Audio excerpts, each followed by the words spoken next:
you say? Hey, hey girl, what did you say?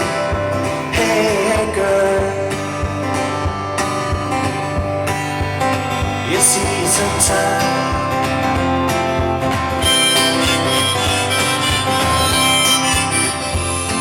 Hi, I'm Dan. Pleasure to meet you. Just watched your set. Very impressive. You can tell straight away that you've got many years of experience. How long have you actually been playing for as a guitarist, a singer? My first band I was in was a band called StereoDan, and that was like 15, 16 years ago. So I was 17. Do you find that when you perform solo in that sort of situation, do you find it quite of a confronting experience? No, I mean, the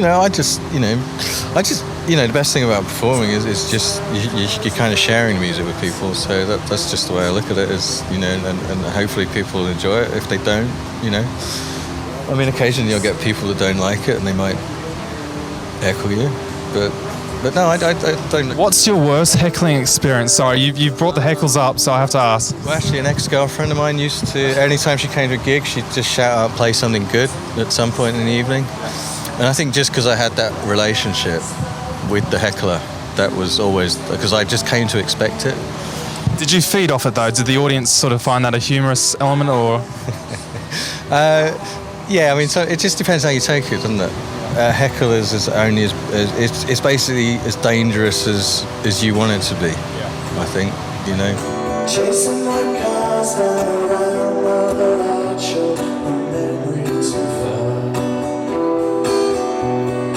Lost in your eyes, the cup between thighs. She asked me really big. Never to get to the edge. Never jump on my life, carried on. And tell us a little bit about your background. You're from the UK, obviously. Well, I grew up just outside London, a place called Reading, and I live down in Cornwall now. And there's a lot of Australians there actually in a place called Newquay. Lots of Aussies come there. They like.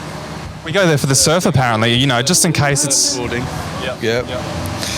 Are you into surfing yourself? Yeah, I like to surf. Yeah, that's the main reason I moved there. To be fair. Yeah. So you said Reading before. Obviously, big festival out of Reading. Have you ever done the Reading Festival? Yeah, a few times. Yeah. What are your experiences of Reading? I've got some great experience. I mean, because growing up there, and I remember like going to see. I remember seeing like Nirvana play in the afternoon one year, and then headline the festival the next year. And New Order headlining was one of my. As a kid, sort of seeing that was amazing. So musically, where do you draw some of your influences from, and who do you aspire to, incorporate into your work? That kind of influences.